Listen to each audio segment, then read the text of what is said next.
విచిత్రం ఏంటంటే చేయకపోతే ఏమో ప్రైవేటీకరణ అని మీరే అడుగుతారు, ఇస్తే ఏమో ప్రజల డబ్బు వృధా చేస్తాను అన్న. ఒక మాట, విశాఖ ఉక్కుకి చాలా ఎమోషనల్ అటాచ్మెంట్ ఉంది ఆంధ్ర రాష్ట్ర ప్రజలకు. ఆనాడు విశాఖ ఉక్కు ఆంధ్రుల హక్కు అని ఎంతోమంది త్యాగాలతో విశాఖ ఉక్కు ఏర్పడింది. కొంతమంది అధికారుల ఇన్ఎఫిషియన్సీ వల్లనే, మళ్ళీ ఐఎమ్ రిపీటింగ్, కొంతమంది అధికారుల ఇన్ఎఫిషియన్సీ వల్లనే ఆ ఉక్కు ఫ్యాక్టరీ ఇలాంటి పరిస్థితికి వచ్చింది. లేదంటే it is one of the highest profit making. విశాఖకున్న టెక్నాలజీ కూడా అద్భుతమైన టెక్నాలజీ అన్న. నేను హైదరాబాద్లో ఇల్లు కట్టుకున్నప్పుడు విశాఖ స్టీలే వాడా. ఇప్పుడు అమరావతిలో ఇల్లు కట్టబోతున్నా, విశాఖ స్టీలే వాడతా. ఎందుకంటే నాకు నమ్మకం ఉంది ఆ స్టీల్ మీద. క్వాలిటీ, ఒక్క నిమిషం వినండి పూర్తి, క్వాలిటీ పైన నాకు నమ్మకం. అంటే అంత మంచి టెక్నాలజీ ఉంది విశాఖ. కొంతమంది లీడర్షిప్ వల్ల దెబ్బతిన, అది నిర్మలా సీతారామన్ గారితో కూడా చర్చ జరిగింది. పకడ్బందైన లీడర్షిప్ని మేము తీసుకొస్తాం, దాని దారిలో పెడతాం, డివిడెండ్ ద్వారా, ఉద్యోగాల ద్వారా మళ్ళీ దేశాన్ని తిరిగి మేము డబ్బులు ఇస్తాం. ఓకేనా? పాపం మీ వాళ్ళకి చోట్ల గారిపోతున్నాయి. ఒక్క నిమిషం, మళ్ళీ సమాధానం చెప్పొద్దు, పారిపోయానని మీరే రాస్తారు. బాగండి, చెప్పండి సార్. సారీ, రిపీట్ చేయండి సార్. సాయిరెడ్డి గారు ఏమన్నారండి? రాజకీయ సన్యాసం తీసుకుంటున్నా అని చెప్పారు. ఇంక మళ్ళీ దాని పార్టీలో చేరేది అంటే టీడీపీలో చేరేది ఏమన్నా?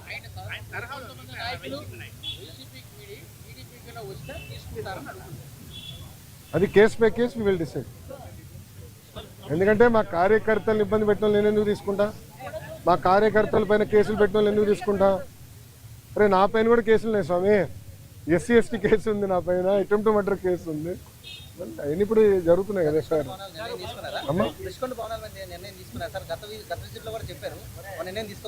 తీసుకోవాలమ్మా. ప్రజలకు ఓపెన్ చేయమంటారా? చూడాలేమో ప్రజలు కూడా. ఒక 3 నెలలు ఓపెన్ చేద్దాం.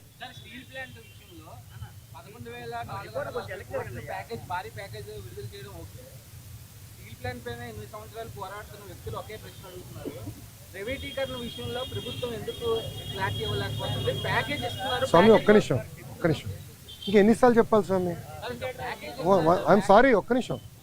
చంద్రబాబు నాయుడు గారు చెప్పారు, కుమారస్వామి గారు చెప్పారు, నేను చెప్పా, ఇంకెంతమంది చెప్పాలి స్వామి? ఇంకెంత హామీ ఇవ్వాలి? అరే ప్రైవేటీకరణ జరగదని చెప్తే మళ్ళీ ఇంకా డౌట్ ఏంటి స్వామి? ఒక్క నిమిషం, మీరు ఏ మీడియా స్వామి? ఒక్క నిమిషం, మీరు కొంచెం చదవాలి స్వామి. ప్రైవేటీకరణ జరగదని చెప్పిన తర్వాత ఇంకేం డౌట్ స్వామి? నేను స్ట్రైట్ క్వశ్చన్ మిమ్మల్ని అడుగుతున్నా. ప్రైవేటీకరణ జరగదని నేను హామీ ఇచ్చా, నిధులు తీసుకొచ్చాం, క్యాపిటేషన్ చేసా, ఇంకేం హామీ ఇవ్వాలి నీకు? బాండ్ పేపర్ అని రాసేవాళ్ళ? ఒక నిమిషం, బాండ్ పేపర్ అని రాసేవాళ్ళ నీకు? అరే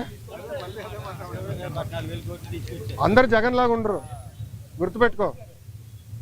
ఏం స్వామి మీరు కూడా అటు మాడితే? అది కాదు, అడిగేదాన్ని కూడా ఒక అర్థం ఉండాలి సార్. ఒక్క నిమిషం, మీడియా మిత్రులు కూడా మీరు ఆలోచించండి. ఈ ప్రశ్నకి ఏమైనా అర్థం ఉందా? ఇప్పుడు నేను ప్రైవేటీకరణ జరగనీయనని నేను హామీ ఇచ్చా.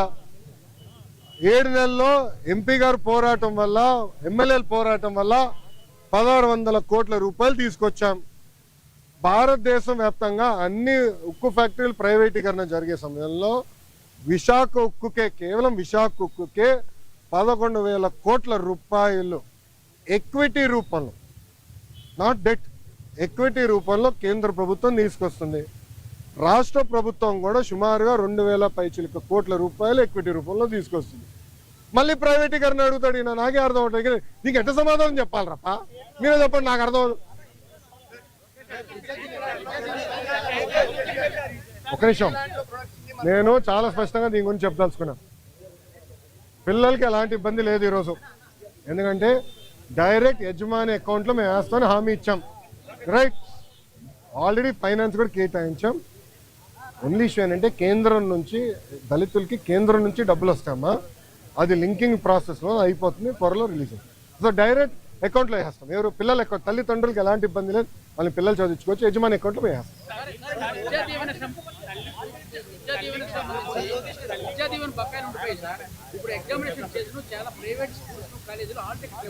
ఒక్క నిమిషం, ఎవరు ఇవ్వట్లేదు నాకు చెప్పండి, కఠినంగా యాక్షన్ తీసుకుంటా. ఒక్క నిమిషం, నేను యాక్షన్ తీసుకుంటా. ఒక్క నిమిషం, నేను యాక్షన్ తీసుకుంటా. ఒక్క నిమిషం అమ్మా, నేను పూర్తి చేయనండి. సార్ ఆగండి సార్. సార్ మీరు వినండి. మేము కలెక్టర్ గారికి క్లియర్గా చెప్పాము, ఆల్ మేనేజ్మెంట్స్తో మాట్లాడమని చెప్పాము. ఎవరినట్టు చేస్తే కఠినంగా మేము యాక్షన్ తీసుకుంటాం, దాంట్లో ఎలాంటి సందేహం లేదు. పిల్లలు ఆగే ఎగ్జామ్ రాసుకోవచ్చు, డైరెక్ట్గా కాలేజ్ అకౌంట్లో డబ్బులు వేసే బాధ్యత మాది. ఓకేనా? ఇప్పుడు ఒక్క నిమిషం, గత ప్రభుత్వం, ఒక్క నిమిషం చప్పట్లు కొట్టే మనలో, గత ప్రభుత్వం సుమారుగా 3,000 కోట్ల రూపాయలు బకాయిలు పెట్టిపోయింది.